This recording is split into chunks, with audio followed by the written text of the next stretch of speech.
Welcome back, tribe. It is your girl, Michelle. We are back again for another book review. Okay, so today we're going to actually be covering 3 books. I'm not going to spend too much time on one in particular, the first one, just because eventually I would like to do a collective of the series. It's like a series, but not really a series. And I'm going to get into that right now. The first book we're going to be talking about is Werewolf by Ed and Lorraine Warren. Look at that cover, first of all, like that's badass.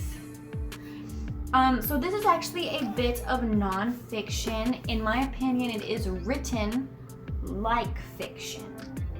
I don't mean that disrespectfully at all. I'm just saying that the editor, or really the person who actually wrote it, Robert David Chase, definitely had some very flowery fiction feeling language going on during the retelling of this story. But this is a story about William Ramsey, and this actually took place over in the UK. So this is from many different perspectives. First one being, of course, William or Bill Ramsey, who is lovingly referred to as the werewolf. He's the werewolf of something. I forget where exactly he was. But anyway, so there are actually quite a few books like this that Ed and Lorraine Warren did. And I have several others. If you've been watching my book haul videos at all, you'll know that I have quite a few of them, and I do plan on getting all of them. So eventually what I'm going to do is read through all of those and then do kind of a collective video reviewing all of them, which might end up being a very long video. But I digress. This book was really good. Now, whether or not you believe that Ed and Lorraine Warren's story and William Ramsey's story is actually true, the book itself is written really well. I enjoyed it. It's very easy to read. It's very short. You could probably power through this in a day, like in a few hours, if you just had a blocked off amount of time where you could just sit and read. Now, I do happen to kind of tend to want to believe Ed and Lorraine's stories in their cases, so I do tend to listen to this story in more of a non-fiction way. And let me tell you, if this shit is true, this is absolutely disturbing. Absolutely disturbing. I'm not going to go into all the little tidbits because I do encourage you to read it for yourself if you are interested in these cases. Now, if you can't stand Ed and Lorraine Warren and you think they're hoaxers and yada yada yada, then avoid it. It's fine. You're allowed to have your opinion. We all are. But I definitely enjoyed it. It was a very good read, and that's all I'm going to say. I don't remember what I rated it as on Goodreads, but I will link all my Goodreads reviews down below so you can check them out. They're really short. I don't go on and on and on about it like I do in my videos.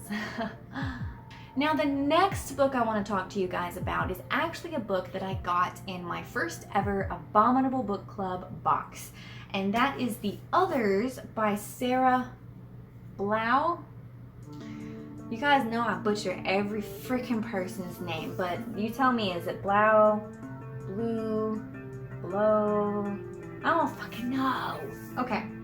Anyway, I did kind of touch base with her a little on Instagram because I did share this on my Instagram, which I will also link down below if you want to follow me over there. Totally do it, man.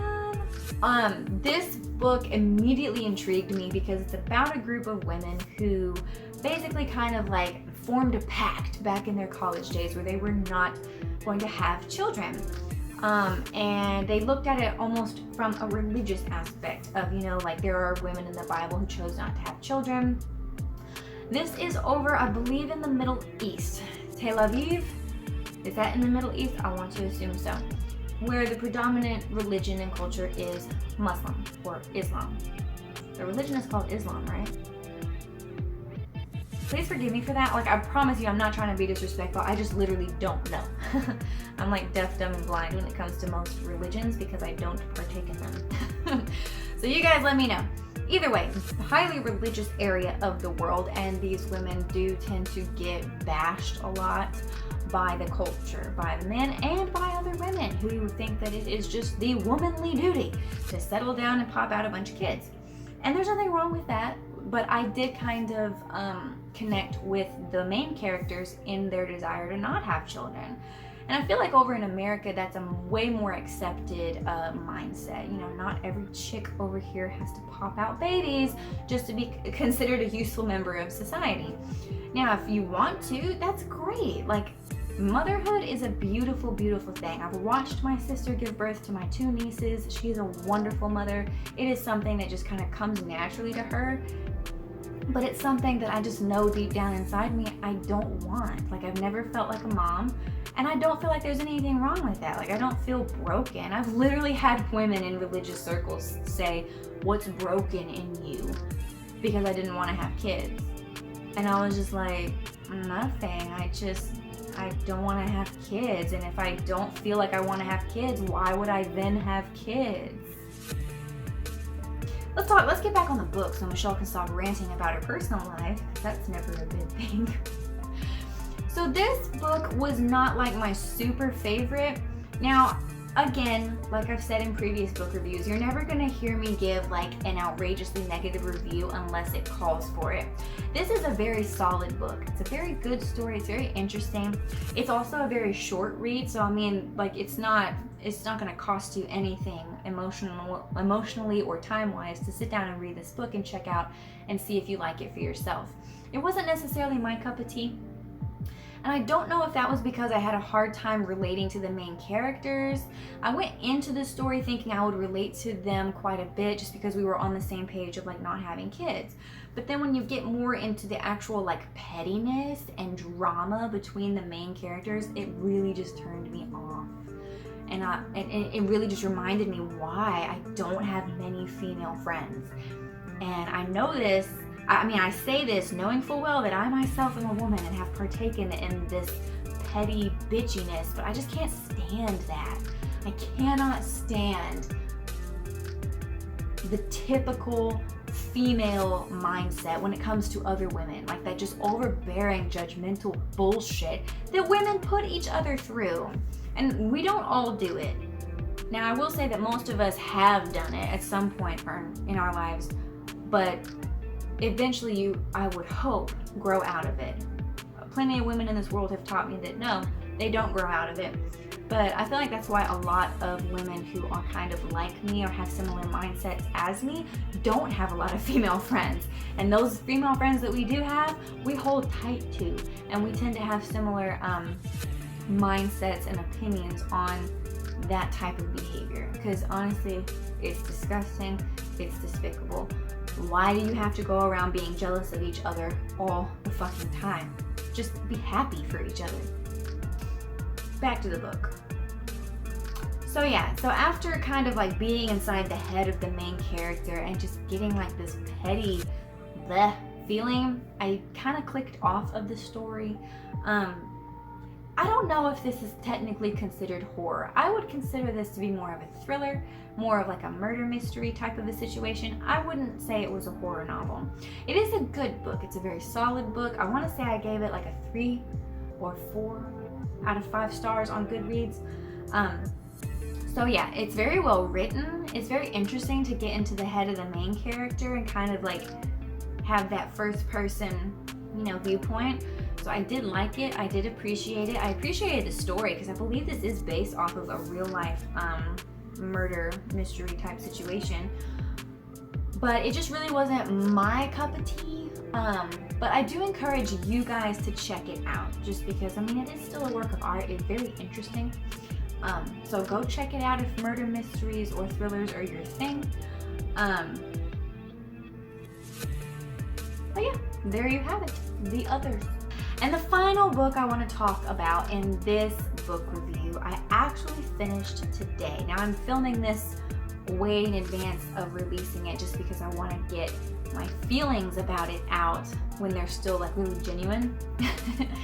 So yeah, this book, The Shuddering by Anya Allburn, is fantastic. I didn't expect to love it as much as I did just because I had seen some of my favorite booktubers kind of be like, about this particular one. Now, every booktuber that I follow has praised Anya Allburn for her work, but for this book in particular, a lot of people have just been kind of like, And I've heard a couple of people say that the characters weren't very likable. I fell in love with the characters. I don't know why. It's a very short read. I wouldn't say very short. It's about it's less than 300 pages for sure. But I mean, I knew I had to get this book because it is a creature feature. We have isolation horror. We have people being picked off in the woods. So you knew I had to read it, right? Do you know me at all? So yeah, I loved it. I loved Anya's writing style. I loved her character building. Even though there was so much juicy, fucked up drama between the characters, it all becomes so minimized once the real danger presents itself. And I liked that concept and that mindset because it's like, you're right. People get so fucked up over what are actually pretty minute little issues in their daily life. Like, don't get me wrong. When shit's going like it's supposed to go and you're just trekking on through life, then the end of a relationship or a forgotten love seems like the end of the world, right? But then when you're out in the woods with something that should not even fucking exist looking at you like you're dinner and you know you're about to fucking die and get ripped apart, it don't seem so important anymore. I'm just saying, I loved that concept. Now, it did actually hurt me when some of the key characters died.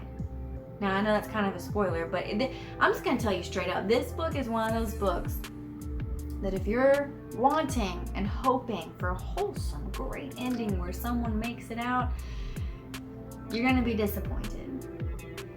You're going to be disappointed. But I kind of liken this experience to watching Paranormal Activity.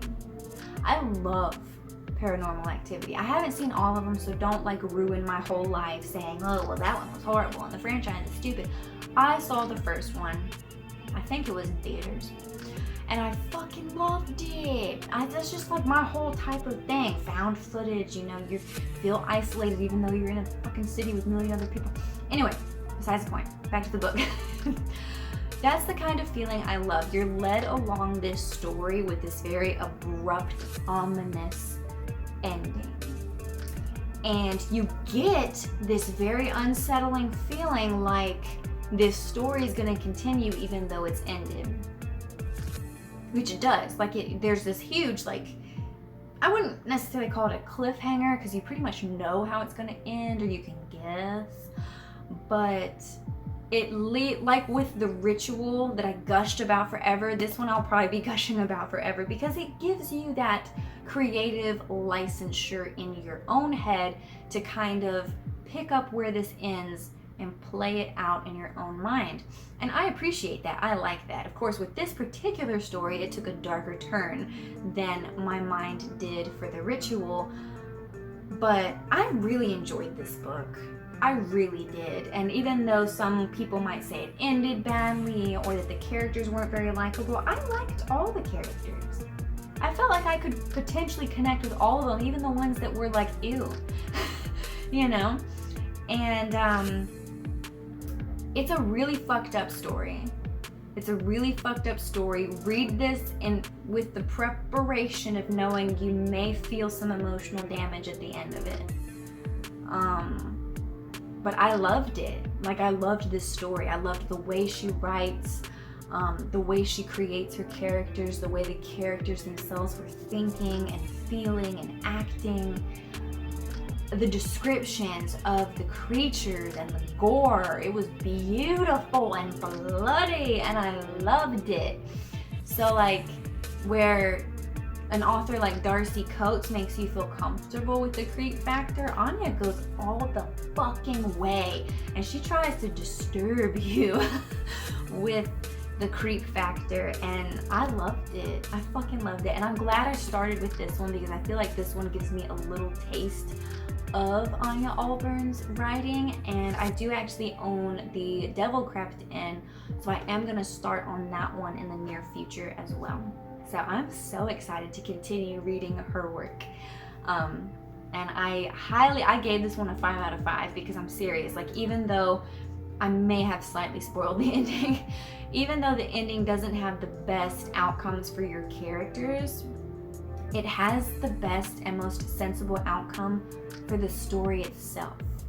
And it's one of those stories that will just linger with you in a very creepy, disturbing way, but I feel like us horror nerds live for that. So if you're like me and you live for that, definitely give this book a try. Give it a try. Like, it's less than 300 pages. What do you have to lose? And if you've read any of these books yourselves, guys, definitely let me know what you thought down below. I know we're all going to have different opinions. So if you didn't like it, or if you hated it, or whatever, go ahead and comment down below what you thought. And if you guys have any recommendations for me, leave them down below in the comment section. If you enjoyed the video, hit that like button. And if you haven't already, hit subscribe. Click the little bell, because it does something. And check me out on Instagram as well. And I will see all of you lovely people in the next video. Peace.